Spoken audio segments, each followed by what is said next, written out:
Selamat siang, saudara-saudara yang dikasihi Tuhan Yesus Kristus. Pada siang hari ini kita akan kembali mendengarkan sebuah renungan singkat. Sebelumnya, mari kita meminta tuntunan Roh Kudus supaya dapat memahami secara baik dan benar. Mari kita terlebih dahulu berdoa. Allah Bapa yang berkuasa di dalam kehidupan kami, Engkaulah yang bertata di dalam dunia ini dan juga di sorga. Kiranya saat ini kami mau terus merendahkan diri kami di hadapan-Mu, supaya kami dapat dituntun di dalam memahami firman-Mu secara baik dan benar. Dan kiranya bukan hanya sebatas pemahaman saja, tetapi juga terlebih lagi kami dapat melakukan apa yang kami pahami hari ini di dalam kehidupan kami hari lepas sehari. Dan semuanya itu dapat terjadi berdasarkan tuntunan dari kuasa Roh Kudus-Mu. Di dalam nama Tuhan Yesus Kristus kami menaikkan doa ini. Amin. Shalom saudara-saudara, semua yang dikasihi Tuhan Yesus Kristus, tema kita pada hari ini yakni air putih. Bacaan kita dari Injil Matius pasal 10 ayat 40 sampai 42. Ya, saudara-saudara, Injil Matius pasal 10 ayat 40 sampai 42 mengatakan demikian.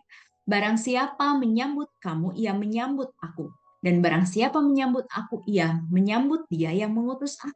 Barang siapa menyambut seorang nabi sebagai nabi, ia akan menerima upah nabi. Dan barang siapa menyambut seorang benar sebagai orang benar, ia akan menerima upah orang benar.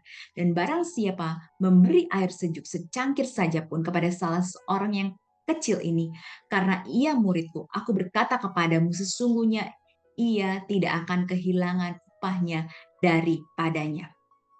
Ya, saudara-saudara, bacaan ini berisikan tentang penyambutan. Dan kalau kita kaitkan di dalam kehidupan kita bahwa setiap kita pernah melakukan penyambutan terhadap seseorang. Dan tentunya ketika kita melakukan penyambutan terhadap seseorang, kita mempersiapkan dengan sebaik mungkin.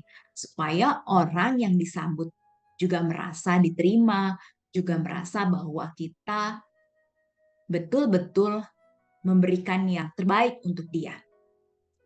Dan ayat ini sesungguhnya juga mau memberitakan kepada kita bahwa Yesus memberikan jaminan kepada para murid dalam melakukan tugas.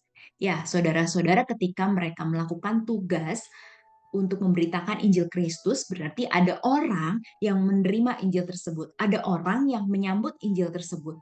Dan Yesus mengingatkan kepada para murid untuk tidak takut, untuk tidak pesimis, saudara-saudara. Nah, mengapa hal itu dilakukan? Ya, tentunya supaya mereka memiliki semangat di dalam tugas dan tanggung jawab mereka.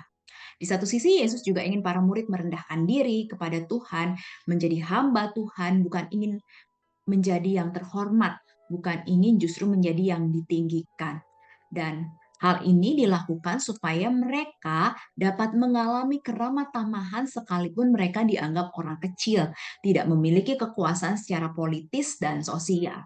Ya, saudara-saudara, sesungguhnya keramah tamahan dapat diwujudkan dengan cara sederhana kok.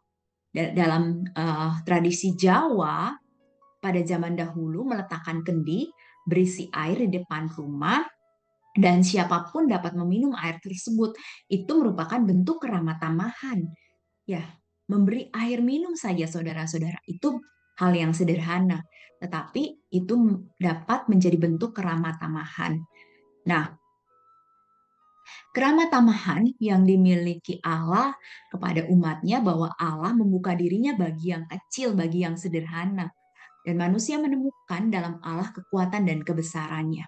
Ya, saudara-saudara, tentu ketika kita sebagai orang kecil, sebagai seorang sederhana, kita yang bergantung kepada Tuhan, maka kita juga akan menemukan kekuatan dan juga kebesaran Allah. Kita dapat menjadi pribadi yang kuat, itu semua karena kebesaran Allah. Dan kita memahami bahwa itu sebagai bentuk keramah tamahan Allah. Allah tidak membeda-bedakan mana yang ia kasihi dan mana yang tidak dikasihinya, karena Allah mengasihi semua orang. Ya, saudara-saudara, setiap kita punya tugas dan tanggung jawab juga untuk melakukan keramah tamahan. Beri sesuatu yang kita miliki dan dibutuhkan oleh orang yang menerimanya. Seperti Dalam tradisi Jawa pada zaman dahulu, ya, hal sederhana tetapi ketika itu diterima dengan tepat oleh orang yang tepat, maka menjadi sesuatu yang sangat berharga. Memberi air minum merupakan hal sederhana, namun berharga untuk melepas dahaga. Kiranya setiap kita boleh melakukan sesuatu yang dibutuhkan orang lain dan sesuatu itu berangkat dari apa yang kita miliki. Kiranya Tuhan boleh terus menolong dan memampukan kita untuk melakukannya. Amin.